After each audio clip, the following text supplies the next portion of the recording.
अब जंग में ईरान ने लीड बना ली है। ये जो जहाज ठोके हैं पेट्रियट सिस्टम के ऊपर मिसाइल गिरी है। ये तमाशा रूस भी देख रहा है, चीन भी देख रहे हैं और हंसी उड़ाई जा रही है डिप्लोमेटिक सर्कल में कि ये अपने बड़ा दम भरते थे पेट्रियट और थार्ड का, ऊपर मिसाइल मारी गई है। साहब सीधी सीधी मिसाइल गिरी है, पेट्रियट और थार्ड सिस्टम तबाह हो गए और इतना बड़ा नुकसान हुआ। इस जंग का सबसे बड़ा नुकसान हुआ, यही वजह है डोनाल्ड ट्रंप पीछे हटा है, वरना पीछे नहीं हटता।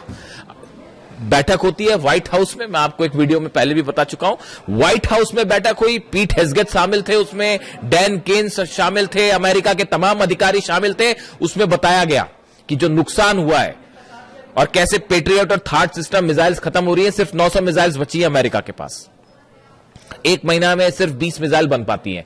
और जिस तेजी के साथ ईरान हमले कर रहा है तो उसमें तो एक महीने के अंदर पूरा डिफेंस सिस्टम ही खत्म हो जाएगा। इसलिए रुके ये हमला करने से। और दूसरी चेतावनी आ गई है ईरान की तरफ से कि नेटो के जितने बेसेस है सबको ठोका जाएगा, चाहे वो तुर्की में हो, चाहे इटली में हो, चाहे जर्मनी में हो। मैं आपसे उस पर चर्चा कर चुका हूं, इसलिए इस पर बात नहीं करूंगा। तो ये 6 बेसेस ऐसे हैं नेटो के जहां पर न्यूक्लियर वेपन्स होने की बात कही जा रही है। वो सब के सब खुर्रमशहर 4 के निशाने पे, और जेलेंस्की को भी जवाब मिलेगा। अभी जो कैस्पियन सी में जहाज जलाया है ईरान का, उसका जवाब जो है वो खुर्रमशहर 4 रेडी है। और वो 5 वाला वर्जन भी जो है वो शायद पहली बार अब यूक्रेन पर ही टेस्ट किया जाए, और वो 100% यूक्रेन को जवाब मिलेगा। आप लिखवा लीजिए, चाहे तो कैस्पियन सागर में जवाब मिलेगा और या फिर जो है सीधा मेनलैंड पे हमले का जवाब मिलेगा। तो बैठक हुई, बैठक में यह तय किया गया कि भाई अभी जो असेसमेंट हुआ कि कितना नुकसान हो रहा है, उसमें यह बात निकल के सामने आ गई कि अगर आप लॉन्ग रेंज वॉर करते हैं, लंबी जंग की तैयारी करते हैं। पहली बात तो देखिए ईरान में वो रैपिड वेनेजुएला समझने की गलती कर रहे थे, तमाम समझाने के बाद भी कि उसको वेनेजुएला मान के चल रहे थे। ईरान ने समझा दिया क्या है हकीकत। अब वो है वॉर स्ट्रेटेजी पूरी तरह से गड़बड़ा गई है। अमेरिका के जो सीनेटर्स हैं अपोजिशन के और जो कांग्रेसमैन है, उनके बयान सुनिए। डोनाल्ड ट्रंप की ऐसी तीखी आलोचना उनके प्रेसिडेंट बनने के बाद से नहीं हुई, और यह कहा जा रहा है कि मिड टर्म पोल हारना तय है डोनाल्ड ट्रंप का। उनके जो सीनेटर्स हैं अपोजिशन, वो सवाल उठा रहे हैं कि ये क्या घटिया रणनीति लेके आप वॉर में गए। ना तो आप जीत पा रहे, ना आप बाहर निकल पा रहे, ना ईरान के अंदर जा पा रहे, ना हॉर्मुज कैप्चर कर पा रहे, ना लीडरशिप चेंज कर पा रहे, ना ईरान की सेना का मुकाबला कर पा रहे। तो कर क्या पा रहे, फिर जंग करने के लिए किस लिए गए थे। हकीकत यह है कि अब इस जंग में ईरान ने जबरदस्त लीड बना ली है। यह उसी दिन तय हो गया था जिस दिन अली खामेनी साहब पे हमला किया गया था। मेरे पे लोग सवाल उठाते थे जिस दिन अली खामेनी साहब का असैसिनेशन हुआ, उसी दिन जो मेरा पहला वीडियो था 28 तारीख को असैसिनेशन के बाद का, उस वीडियो में मैंने कहा था कि आप देखिएगा ईरान ये जंग कभी नहीं हारेगा। और आज 5 महीने बाद आप कहां खड़े हैं, हॉर्मुज के गेट पर जो है वो पहरेदारी करते खड़ी हुई है अमेरिका की सेना।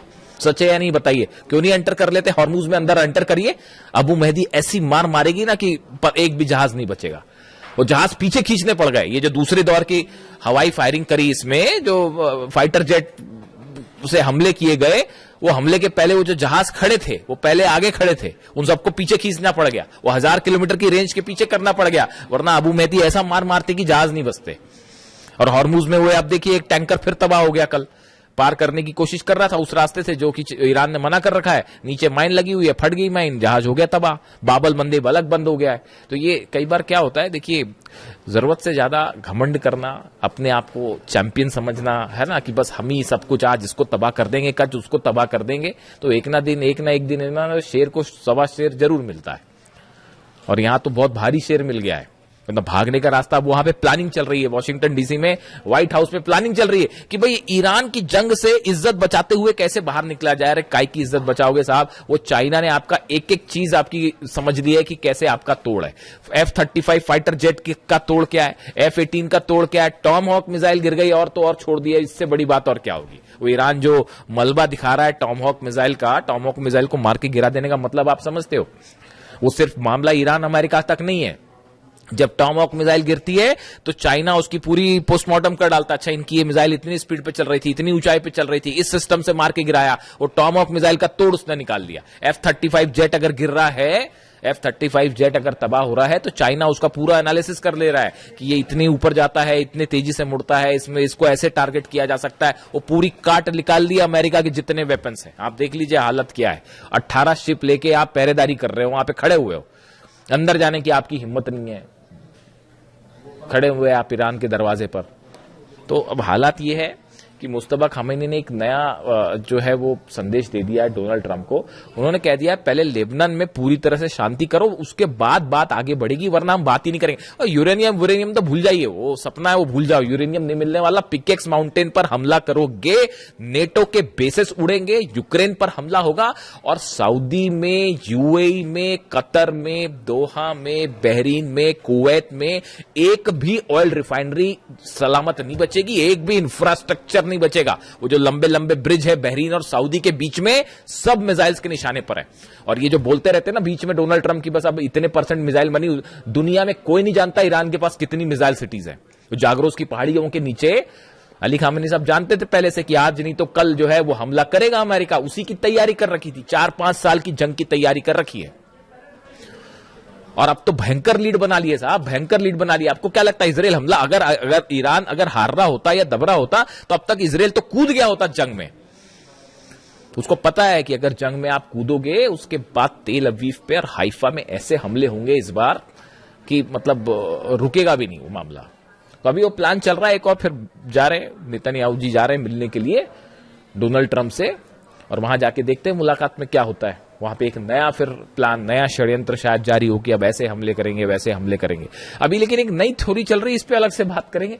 वो यूक्रेन ये जो बैठक हुई जिसकी मैं जिक्र कर, अच्छा पहले मुस्तफा खामेनी साहब की बात कर लें। इन्होंने जो ये संदेश दिया लेबनान वाला, इसको गेम चेंजर माना जा रहा है। वो जो है उन्होंने कहा हम अपने न्यूक्लियर प्रोग्राम पे कोई बात नहीं कर रहे, हम स्ट्रेट ऑफ हॉर्मुज पे बात ही नहीं कर रहे, वो तो बंद है, वो कोई नहीं खुलवा सकता। ईरान की परमिशन के बिना खड़ा हुआ अमेरिका, 5 महीने से खड़ा हुआ, स्ट्रेट ऑफ हॉर्मुज बंद है। वो जब ईरान का मन करता है खोलता है, जब मन करता है बंद कर देता। क्या कर पाए आपके एयरक्राफ्ट कैरियर दुनिया के? अब्राहम लिंकन क्या कर पाए और जेरल्ड आर फोर्ड क्या कर पाए? और वो लॉन्ड्री में आग लग गई तो भग लिए, वो अलग।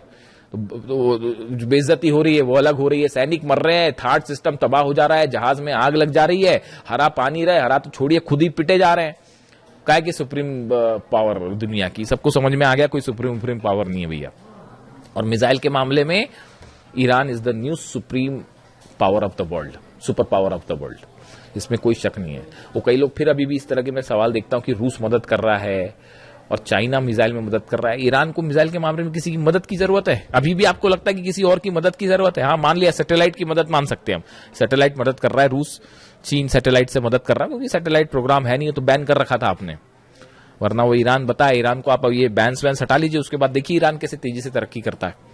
वो ह्यूमन ब्रेन बना लिया उसने, एक वो जो खबर बताई थी मैंने आपको, ह्यूमन ब्रेन की सेल्स बना के एक आर्टिफिशियल ब्रेन बनाने, मतलब वहां पे जो है आप देखिए ईरान में जो साइंटिस्ट हैं कितनी तेजी के साथ काम कर रहे हैं। ये तब है जब वो 30 साल से बैन लगा हुआ है, तो हाहाकार मच जाता है दुनिया में। जरा से जो है बैन्स लगते हैं, कहीं कोई टैरिफ लग जाता है तो हाहाकार मच जाता है। और 30 साल से वो अली खामेनी साहब का ईरान जो है वो 30 साल से बैन भी झेल रहा है, उसके बाद भी देखिए आज घुटने पे हैं सबके सब। तो अब इन्होंने मुस्तफा खामेनी साहब ने बड़ी प्लानिंग के साथ मामला पूरा लेबनान पे शिफ्ट कर दिया है, और इसका मतलब यह है कि न्यूक्लियर प्रोग्राम पर कोई बात नहीं, बाद में देखा जाएगा, और हॉर्मुज पर कोई बात नहीं, बाद में देखा जाएगा, खोलना है नहीं खोलना है, बंद करना क्या करना है। पहले लेबनान में आप ये जो तमाशा चल रहा है लेबनान में हमले करने वाला, इसको बंद करिए पहले, उसके बाद ही आगे बढ़ेगी बात। अब डोनाल्ड ट्रंप ने डिसाइड करना है क्या करना है, यानी फोकस। अब देखिए कहने का मतलब यह है, ये खबर अहम इसलिए है, ईरान ने मन बना लिया है कि अब इनसे जो भी बात होगी नहीं होगी, करना है नहीं करना है, ईरान अपने टर्म पे डिक्टेट करेगा, अपने टर्म पे डिक्टेट करेगा। कोई बात अमेरिका की नहीं मानी जाएगी, ना उनके वो जो बीच वाले हैं बात करने वाले, ना उनकी बात मानी जाएगी। वही होगा जो ईरान तय करेगा, जो अहमद वाहिदी तय करेंगे, और अहमद वाहिदी वही तय करेंगे जो खामेनी साहब बता के गए और जो कासिम सुलेमानी साहब बता के गए। वो कासिम सुलेमानी साहब की जो स्ट्रैटेजी है ना, उसी से जॉर्डन ठोका जा रहा है, और उसी से कुवैत ठोका जा रहा है, उसी से थार्ड और पेट्रियट ठोके जा रहे हैं। इसीलिए नहीं डरते थे डोनाल्ड ट्रंप कासिम सुलेमानी से कि अगर कासिम सुलेमानी होते तो पता नहीं क्या हो गया होता। खुद डोनाल्ड ट्रंप ये कहते हैं पता नहीं कितनी तबाही मचाते हैं, और सही कहते हैं। खैर, तो अब हालात ये है कि डोनाल्ड ट्रंप के सामने नई शर्त रख दी है लेबनान वाली। दूसरी तरफ ये बड़े बड़े जो प्लेन गिराने वाले दावे हैं, इसमें थोड़ा सा टाइम लगेगा सामने आने में। बाबल मंदेब जो है वो पूरी तरह से बंद है, क्लोज्ड। ईरान ने हुतीस की मदद के लिए बैलिस्टिक मिसाइल ड्रोन्स का एक बड़ा जखीरा तैनात कर रखा है। यमन में खासतौर पर बाबल मंदेब के आसपास, और लगातार जो है वो लड़ाई चल रही दोनों तरफ से। आपने देखा ही कल यमन में किस तरह से हमले हुए और सऊदी लेड फोर्सेस और हूती के बीच में आमने सामने की जंग शुरू हो गई। कई गाड़ियों को आग लगा दी गई। जिस तरह से ऑयल रिफाइनरीज पर सऊदी पर हमला हुआ, पूरी दुनिया देख रही है। सबसे बड़ी जो आपकी जो ऑयल रिफाइनरी है अरामको, उसकी एक यूनिट पर जिस तरह से मिसाइल्स गिरी हैं, बैलिस्टिक मिसाइल, पूरी दुनिया देख रही किस तरह से यानबू में और दूसरी एक जगह जो है वो हमले हुए और उसको कोई नहीं रोक पाया। तो अमेरिका तो फेल है ही पूरी तरह से, वो अपनी रक्षा नहीं कर पा रहा, तो सऊदी की रक्षा क्या करेगा। और ये प्लान चल रहा है, देखिए प्लान चल रहा है। खुद नहीं लड़ सकते तो बोले क्या एक नया मोर्चा खोल देते हैं, यूक्रेन को लड़ाओ ईरान से साहब, हथियार हम देंगे वहां लड़ना ताकि हमारे बेस पे हमला नहीं। आपने क्या समझ रखा है ईरान को और क्या समझ रखा है अहमद वाहिदी साहब को? यूक्रेन हमला करेगा तो वो क्या जॉर्डन पे हमला रुक जाएगा? अहमद वाहिदी साहब ने, जो मेरे पास जो जानकारी है, ईरान की सेना ने, आईआरजीसी ने अपना टारगेट तय कर रखा है, पूरे अरब से अमेरिका को बाहर निकालो, ट्रंप की सेना को बाहर निकालो, उसके बाद देखा जाएगा। इस टारगेट के साथ काम कर रहे हैं। और डोनाल्ड ट्रंप की कोशिश जो यूक्रेन वाला है उस पर अलग से बात करेंगे। वो यूक्रेन को भिड़ाने की कोशिश है ईरान से, सऊदी को भिड़ाने की कोशिश वहां पे जो है हूती को वहां मैनेज करने के लिए सऊदी को भिड़ा लो, यानी खुद पीछे रहो, हथियार देके दूसरे को लड़ा जाए, ये प्लान चल रहा है। लेकिन अभी हालात ये हैं, ईरान ने बड़ी लीड बना ली है। अब ये जो शर्तें रखी हैं मुस्तफा खामेनी साहब ने, इसका क्या होगा? बाबल मंदेब का क्या होगा? हॉर्मूज का क्या होगा? एक बड़ी जंग की तैयारी फिर शुरू है, अमेरिका की तरफ से भी, इजराइल की तरफ से भी।